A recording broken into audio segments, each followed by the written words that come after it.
Before we start digging into the world of church finance and diving into the data together, I want to share a personal story. Back in 2019, my wife came to me and told me that she was feeling led for us to give a large gift. The catch was she didn't know how much the gift was for or even what it was for, and it was up to me, to figure it out.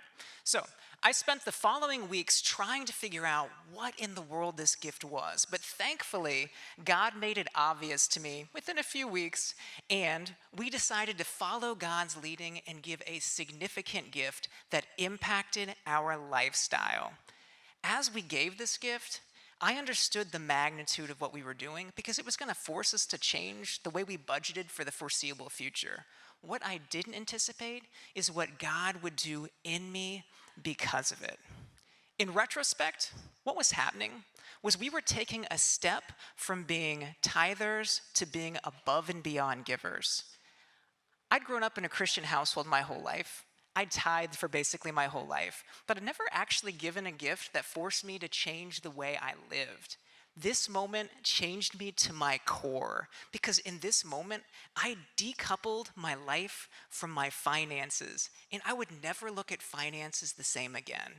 So many of you understand what this kind of change is like because you have experienced it yourself. It's spiritual in how you can feel what God is doing in you and changing you. It's freeing in how you can feel yourself being decoupled from something you didn't even realize had a hold on your life. And it's a step along a path that we're all on with Christ as we're growing in our finances and other areas of our lives. And it's this type of growth that drives us to do what we do here at Tithely. We realize it's not all about taking this next step in becoming an above and beyond giver, because there's many steps along the way. These steps include changes in donor behavior, like giving for the first time, choosing to give a second gift, choosing to give regularly or semi-regularly, choosing to tithe, choosing to create a recurring gift, or choosing to give above and beyond like I just described. As a donor chooses to take one of these steps and move on to the next stage, they have the chance to see God move in their lives in ways they've never seen him move before, just like so many of us have seen. Now, I want to focus today on specifically one of these steps, the step of becoming a recurring giver. And before I even do that, I want to define what a recurring giver is in the context of this talk. So, in the context of this talk, a recurring giver is someone who has set up a gift to be given automatically on a schedule of their choosing. This can be weekly, monthly, bi-weekly, but they set the gift up once and then it's given regularly after that. And many of you hear me say this, and you may be like, why in the world is this guy on stage trying to differentiate between a tither and a recurring giver? And that's a valid question. It's really up to the donor to decide if there's a difference because it's based on their perspective of recurring giving. To so many, there is no difference. And in fact, if you ask that question, there probably is no difference for you. Many donors just want to give what they're called to give, and they want to give in a way that helps the church the most. But for some donors, taking this step means that they're giving regardless of sickness, regardless of travel, regardless of inconvenience. And for these donors, they have the opportunity to see God move in their lives in ways they've never seen him before. And the importance of this step is a reason why we feel churches should focus on recurring. Because there are many factors surrounding recurring that impact churches. But this step is one that is so important for donors. With that, and with recurring being so important for donors and for churches, why aren't more donors creating recurring gifts? So let's take a look at this. And I'm sorry, let's jump back to a question that a product manager here at Tithely, Nick White, asked. Nick, are you in the room? Let me hear you, Nick. There we go. We got Nick White. Nick White asked churches this question about recurring as we start looking at why recurring is so important to churches. Nick White asked this: which of the following changes in giving trends at your church do you think would have the greatest positive impact on your church community? as you can see from this limited poll that Nick White asked churches, recurring giving is critical for churches. And this is the most apparent in a season that all of us experience, the summer slump.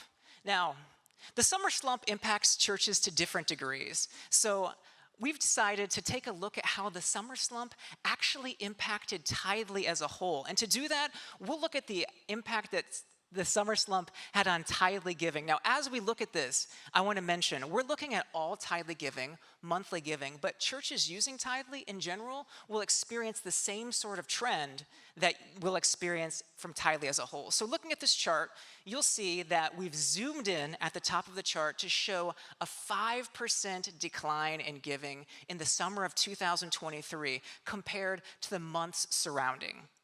Now, if you ask Google or AI what the impact is of the summer slump on giving at churches, they'll both agree that the impact is, in general, 10 to 20%. It causes a 10 to 20% drop in giving at churches. So whether you experience a 10 to 20% drop or a 5% like most churches experience with Tithely, either way, it is a significant drop in one that requires most churches to budget for it. I bring up recurring giving when talking, and I bring up the summer slump when talking about recurring giving, because recurring giving is the number one way to combat the summer slump. As all of you know, the primary cause of the summer slump is that the summer brings with it many reasons to miss church.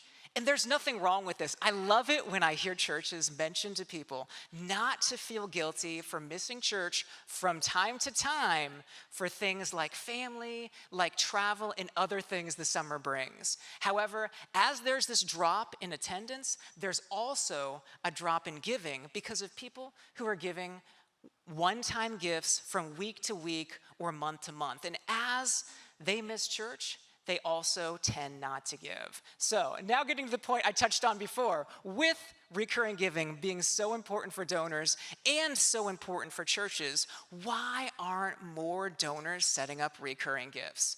We've had the opportunity to talk with donors and churches for over 9 years. And through these conversations, we found that the number one reason why donors don't create recurring gifts is because churches don't ask them to.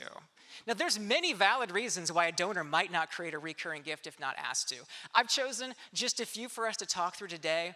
This is not a comprehensive list, but these are reasons that I find hard to answer, which is why I bring them up. The first one is a donor wants to experience a giving moment as they give. What a beautiful reason, right? A donor doesn't want to just have a gift given automatically. They want to have that giving moment.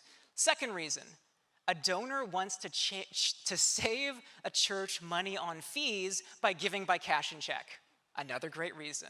And last of all, a donor's just not ready to take the step, which is what we've really discussed today already. These are all valid reasons, and I picked these reasons because these are reasons that resonate with me personally. However, if you believe what I've said so far today and recurring is important to you and your church, there's no reason why you can't walk donors through these things. So let's run through an exercise together and go through these. For the first reason, the donor wanting to have a giving moment. During the giving moment at church, why not mention, for those of you that have a recurring gift, thank you so much for supporting our church that way.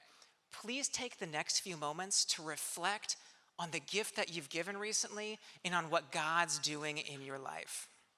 This gives the donors of your church, this gives all the members of your church the opportunity to understand the importance of recurring, but it also helps those that have a recurring gift to have that moment to reflect on the gift.